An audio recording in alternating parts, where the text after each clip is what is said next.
अस्सलाम वालेकुम एवरीवन, कैसे हैं आप सब लोग। उम्मीद है आप सब लोग बिल्कुल ठीक ठाक होंगे। मैं भी बिल्कुल ठीक हूँ अल्हम्दुलिल्लाह। Welcome back to my YouTube channel.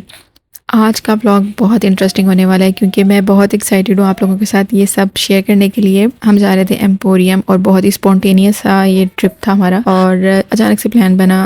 अफ्तारी से पहले हस्बैंड ने पूछा कि क्या प्लान है जाने का, अपने लिए कुछ देख लें, बच्चों के लिए कुछ देख लें। तो आई वाज लाइक कि ठीक है चले जाते हैं, नॉट बैड। और उन्हें जाना था किसी काम से, तो उन्होंने हमें जाते हुए ड्रॉप कर दिया एंड ही सेड कि वो हमें वापसी पर पिक कर लेंगे। तो इट वाज क्वाइट कन्वीनियंट कि ठीक है हमारे पास टाइम भी होगा एंड पिक एंड ड्रॉप भी मिल जाएगी हमें। तो पहुंचने पर पता चला कि यहाँ पे लगा हुआ है एक बहुत ही ज़बरदस्त ईद का बाज़ार, और इसमें छोटे छोटे स्मॉल बिजनेसेस ने अपने स्टॉल्स लगाए हुए थे और बहुत ही अफोर्डेबल इनकी प्राइसेस थी। ये सबसे पहले मैंने जो जस्ट विंडो शॉपिंग की घर से जिस स्टॉल को विज़िट किया वो था जी बच्चों की क्लॉथिंग का, और इतने ज़बरदस्त यहाँ पर आउटफिट्स थे। ट्रस्ट मी, बहुत प्यारी स्टिचिंग, बहुत क्यूट क्यूट एम्बेलिशमेंट्स के साथ जो है ना उन्होंने बहुत दिल से ये ड्रेसेस बनाए हुए थे, और एक से बढ़कर एक। मुझे तो यहाँ जो मैं देख रही थी मेरा दिल उस पर आ रहा था। एम्ब्रॉयडरी, हैंड एम्ब्रॉयडरी, गोटा वर्क, तिल्ला वर्क, गरारे शरारे, ईच एंड एवरीथिंग। और प्राइसेस भी क्वाइट रीज़नेबल, ठीक है, क्योंकि ऑब्वियसली जब आप मॉल जाते हैं तो वहाँ पर ब्रांड्स विज़िट करते हैं तो आपको 5-6 हज़ार से नीचे बच्चों का कोई भी ईद से रिलेटेड ईस्टर्न वेयर में नहीं मिलता। और ये 2000 से स्टार्ट हो रहे थे, 1600 से स्टार्ट हो रहे थे। और मज़े की बात कि ये आपके साथ बार्गेनिंग भी कर रहे थे जितनी वो कर सकते थे। ऑब्वियसली वो मॉल में थे, उन्हें टैक्सेस देने थे, उन्हें वहाँ का रेंट पे करना था। और एक स्टॉल देन दूसरा स्टॉल ये बिल्कुल साथ था, और ये हैंडमेड एसेसरीज़ का था, ब्रेसलेट्स, ज्वेलरी, इयररिंग्स, इस तरह के की चेन्स वगैरह। और ये छोटी सी एक बच्ची थी टीनेज में प्रोबेबली, और ये कोयटा से आई हुई थी, और मुझे बहुत खुशी हुई। और शायद मैं किसी और मूड में होती तो ना लेती, क्योंकि मैं अब बहुत ज़्यादा एसेसरीज़ नहीं वेयर करती, तो मैंने लेनी भी छोड़ दी हैं क्योंकि मैं फ्रिक्वेंटली नहीं करती। मुझे बस अब एक मेरी स्मार्ट वॉच होती है मेरे हाथ में, तो मैंने जस्ट बच्ची को सपोर्ट करने के लिए ना मेरा दिल चाह के मैं ज़रूर लूँ। तो यहाँ से मैंने 2 चीज़ें बाई की, और एक था ये ब्रेसलेट जो उन्होंने मुझे वेयर करवा दिया। मैंने कहा कि ये मैं साथ ही वेयर करूँगी, और प्लस पॉइंट ये था कि उन्होंने कहा कि ये टार्निश फ्री है, आप इसे जैसे मर्जी यूज़ करें। प्राइसेस भी इतनी रीज़नेबल थी कि ये आपको 300 से स्टार्ट हो रहे थे। जस्ट इमेजिन कि आप मॉल जाएं और आपको 300-400 में चीज़ें मिलें, तो आपको वाकई ही लगता है कि भैया आप लोकल बाज़ार में फिरें, जबकि आपको कंफर्ट जो है वो मॉल वाली मिलती है। उसके बाद नेक्स्ट ये स्टॉल था फीमेल्स के लिए ड्रेसेस का, और मत पूछें इतनी अच्छी इनकी स्टिचिंग, इतने अच्छे आर्टिकल्स कि आप एथनिक को भूल जाएंगे, आप सफ़ायर को भूल जाएंगे, आप निशात को भूल जाएंगे।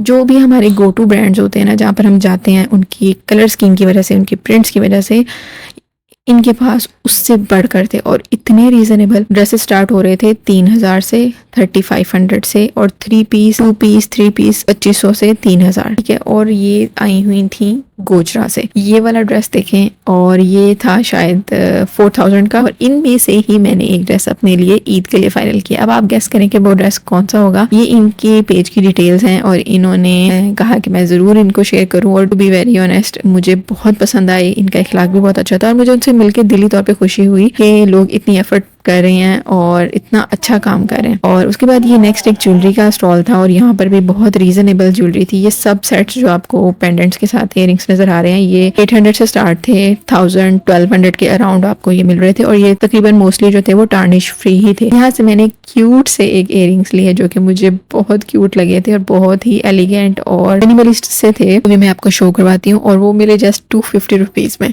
और साथ ही इन्होंने ये जो लेफ्ट साइड पर जो है ना, ये उन्होंने रखे हुए थे डिफ्यूज़र के लिए एसेंशियल ऑयल्स, और बहुत ही प्यारी फ्रेगरेंस थी इनकी। इनका पेज भी शायद मैं शेयर कर दूंगी इन केस कि मुझे याद आ जाता है वैसे। और ज्वेलरी भी इनके पास बहुत ही खूबसूरत और बहुत रीजनेबल थी। 250 से स्टार्ट हो रहे थे इयरिंग्स। जस्ट इमेजिन, आपको लोकल शॉप्स पे भी अब इतने नहीं मिलते। तो जी बहुत अच्छा बाजार था ये, मतलब टोटली वर्थ इट। और इसके बाद जब मैं थोड़ा सा आगे गई, मेरा प्लान यही था कि अच्छा ठीक है मैंने 1-2 जगह देख ली हैं तो बस दैट्स इट।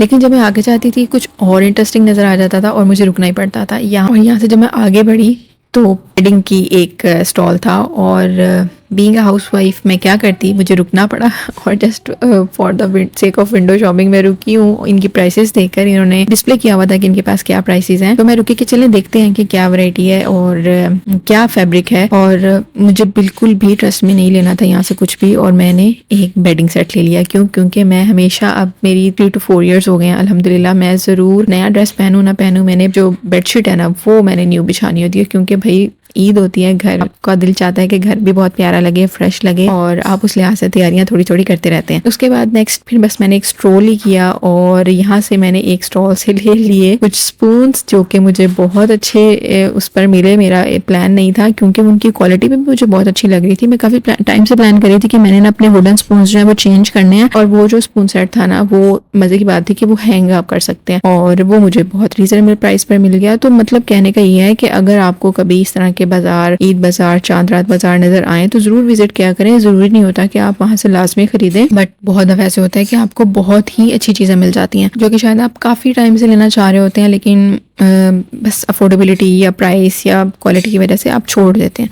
तो यहाँ से मैं बहुत शाद और आबाद होकर वहाँ से निकली थी माशाल्लाह से, क्योंकि बहुत ही अच्छा था। और मेरा प्लान था कि ठीक है नेक्स्ट, मैंने क्योंकि यहाँ से बच्चों के लिए कुछ लिया नहीं था और मैं प्रिपेयर्ड नहीं आई थी, तो बस मैं वैसे ही आई थी कि ठीक है देख लूँगी, अगर अपने लिए भी कुछ रीज़नेबल मिला तो ले लूँगी। मैं ओवर प्राइस्ड ड्रेसिंग पर बिल्कुल बिलीव नहीं करती। हाँ, अब मेरा ओपिनियन थोड़ा सा ये हो गया है कि जो चीज़ें आपके इस्तेमाल में मुसलसल आनी होती हैं उन पर आप ज़रूर इन्वेस्ट करें। फॉर एग्ज़ाम्पल, अब आप जूता पहनते हैं, वो बहुत कंफर्टेबल होना चाहिए, वो आपने सारा दिन पहनना है, सारा दिन घर में काम करना है, चलना है फिरना है। अगर आप जॉबियन है तो तब भी आपका जूता बहुत इंपॉर्टेंट है। तो इस तरह की चीज़ें जो कि आपकी डेली बेस पर जो है वो बहुत ज़्यादा यूज़ होती हैं और आपकी नीड है, उन चीज़ों में इन्वेस्ट ज़रूर करना चाहिए। बहुत अच्छा, बहुत कंफर्टेबल, हाई क्वालिटी पर इन्वेस्ट करें, उसमें आप कॉम्प्रोमाइज़ नहीं करें। लेकिन जो चीज़ें आपने वंस, ट्वाइस, थ्राइस या बहुत फ्रिक्वेंटली नहीं पहननी, उन चीज़ों पर इतना ज़्यादा पैसा लगाना, मुझे ये मेरी पर्सनल प्रेफरेंस है, मुझे नहीं समझ में आता। तो मैं ब्रांडेड ड्रेसेस के पीछे बिल्कुल भी नहीं भागती, मेरी प्रेफरेंस कभी भी नहीं रही। तो मेरा ख्याल है कि ये सबकी पर्सनल प्रेफरेंस है, मैं जस्ट आपके साथ अपना एक्सपीरियंस शेयर कर रही हूँ। उसके बाद जस्ट हम आए और हमने कुछ खाया पिया, बच्चों को थोड़ा सा रिफ्रेश किया, और फिर हस्बैंड आ गए थे मुझे लेने। और जी, और कुछ होना हो अफ्तारी के बाद आप चाय घर से भी पीकर आएँ अगर, तो उसके बाद भी आपको ज़ाहिर है बाहर घूमने फिरने के बाद, कुछ हल्का फुल्का भी खाने के बाद आपको चाय की क्रेविंग जो है ना वो आपकी बरकरार रहती है। तो मैं तो ज़रूर बैठ के यहाँ पे चाय पीती हूँ, क्योंकि चाय तो मस्ट है। बारी आ गई थी घर जाने की, और मेरा प्लान था कि नेक्स्ट अगर मुझे टाइम मिला ना तो मैं कमिंग वीक में ज़रूर आऊँगी, और मैं भी बच्चों के लिए कुछ लूँ, क्योंकि मुझे ड्रेसेस बहुत पसंद आए थे। लेकिन मैं कुछ सोच में थी, क्योंकि मैंने इनके ऑलरेडी ले लिए हुए थे, तो मुझे लग रहा था कि अब एक और लेने की ज़रूरत नहीं है। तो लेकिन जब मैं घर गई तो स्टिल मुझे वो आंखों के सामने मेरे ना फिर रहे थे कि अच्छा मुझे ले लेना चाहिए था। तो नेक्स्ट शायद मैं आऊँ, ये मैं सोच रही थी। और ये निशात का डिस्प्ले मुझे इतना अच्छा लग रहा था, इन्होंने मंडाला आर्ट की हुई थी, और मेरा दिल करता कि मैं बस यहाँ पे कलर करना शुरू कर दूँ। तो मैंने इसको रिकॉर्ड किया, क्योंकि ये इतना कलरफुल और इतनी ईद वाली वाइब्स माशाल्लाह से दे रहा था ना। रमज़ान की रौनक जो है ना वो बिल्कुल अलग होती है। और आप बच्चों के साथ रूटीन में जब घर में रहते हैं तो बाहर जाना आपके लिए बड़ा रिफ़्रेशिंग साबित होता है। उसके बाद जब मैं घर आई तो आते ही मैंने सबसे पहले जो है ना वो अपना मेकअप रिमूव किया। अच्छा, अब मैं इस तरह से करती हूँ कि जब मैं वापस आती हूँ तो अगर मेरा इमीडिएटली फेस वॉश करने का मूड नहीं हो रहा या टाइम नहीं है, क्योंकि मैं आते ही बच्चों को सबसे पहले चेंज करवाती हूँ, तो मैं ये करती हूँ कि मैं माइसेलर वाटर से ना पहले फेस क्लीन कर लेती हूँ। तो बहुत अच्छे से जो है ना वो फेस क्लीन हो जाता है, और अगर आप थोड़ी देर भी कर दें तो आपको एक्नी का इशू नहीं होता। ये एक टूथपेस्ट था जो मैं अब ट्राई करने वाली थी वाइटनिंग के लिए, क्योंकि मेरा ख्याल था कि अब ना मुझे एक वाइटनिंग टूथपेस्ट की ज़रूरत है। मुझे लग रहा था कि मेरे जो टीथ है ना वो थोड़े से स्टेन हो रहे हैं ड्यू टू कैफ़ीन इनटेक और चाय वगैरह की वजह से। तो मैंने कुछ टिकटॉक पे वायरल वीडियोस देखी थी, तो मेरा दिल चाहा, और ये हस्बैंड अभी लास्ट ट्रिप से जब आए हैं तो वो लेकर आए थे।